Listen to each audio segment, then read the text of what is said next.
Welcome back, everyone. Kiran and I are here again to talk about Bring Up the Bodies. Just before we started to record this, you said, I think this is my favourite. Yes. Why don't you tell me why, Kiran? Okay, well, basically, if you've read it, you know. I think Mantel really finds her stride in this book. Wolf Hall is brilliant. It would be hard to pick a fault with it, but I inhaled this. Like, I completely and utterly just fell into it and luxuriated in it and wanted it to be longer as well. And I think that it's a period of history we know quite a lot about. You know, the Anne Boleyn years. They're automatically intriguing to anyone who's interested in women in history, and sort of get this new perspective on her, and sort of see where Cromwell's been as well. Like, this is a character you actually really care about by now if you've read the first book, and you already know where you are with him, and you care about what's happened to his family, and you're invested.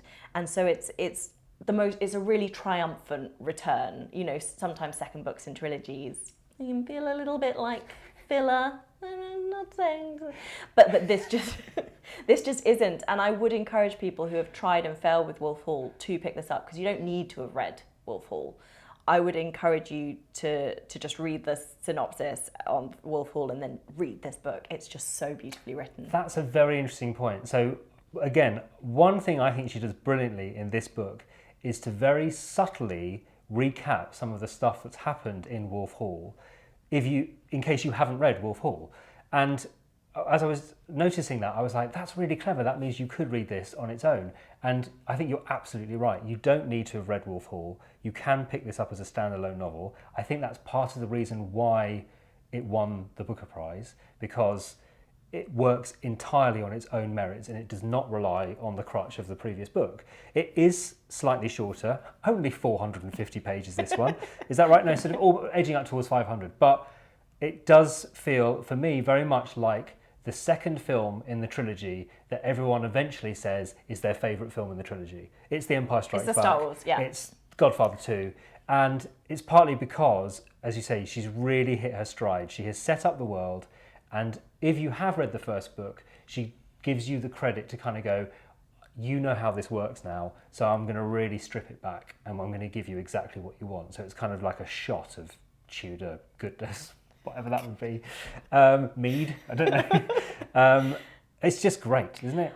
The first line is possibly my favourite line in fiction, other than maybe Gabriel Garcia Marquez. Like, it's his children are falling from the sky. What? Like, it's just, what? As a reader, you live for first lines like that, because you're like, God, this is a writer who just wants to tell me a great story. And isn't that ultimately what we're all chasing? It's not cleverness. It's just something that we just can't leave, and that won't leave us even when we finished it. And this book was that for me. Like, yeah. I really loved Wolf Hall. I really did. I didn't lie in the last vlog that we did about Wolf Hall, but this book is, I think, exceptional. Truly exceptional. There you go. In fact, Kiran said to me before I started reading this about the first line, but she didn't tell me what it was. And so as I opened the book, I was like, oh, I wonder what this first line is going to be. And it took me by surprise, because I don't know why. In my head, I suddenly thought it's going to be the same first line as the first book or something. I don't know. And then I read that and I was like, what? What is going on? Yeah. And then you find out what that sentence actually means. And it's such a startling image.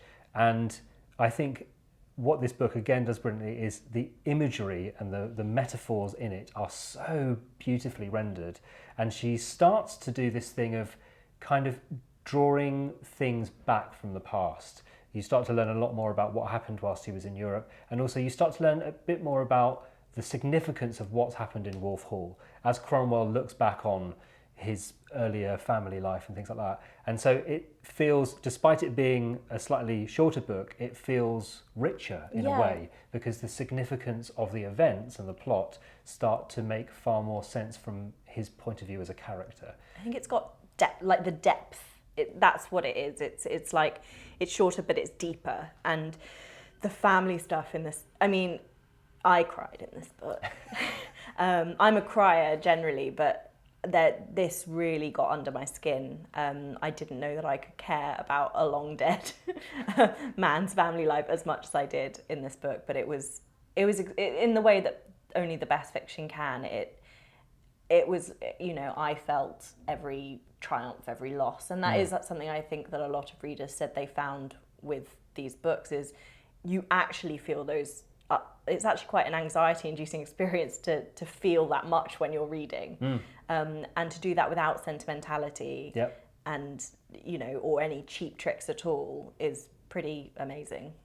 And so, of course, these books have been adapted. So after this was published, we then had the adaptations arriving on stage, the RSC's stage production, which was absolutely fantastic. I think a huge achievement to be able to make such complicated books work theatrically, because you would it's just constant scene cutting from one thing to another. To make that work fluidly is really hard.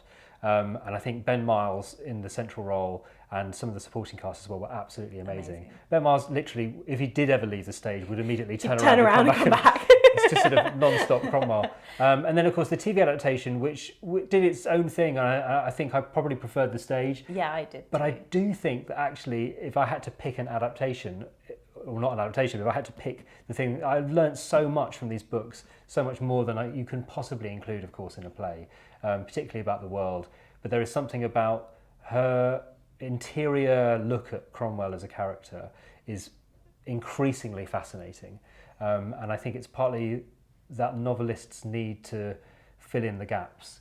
We know so little about him from the historical record, and you can see she's having so much fun giving you an idea about what he might have been like. That's exactly what I was about to say, was it feels like she's having so much fun writing this book, and what you were saying earlier about the imagery is so strong, like, and the way she returns to that first image on the final page, and it just feels like this.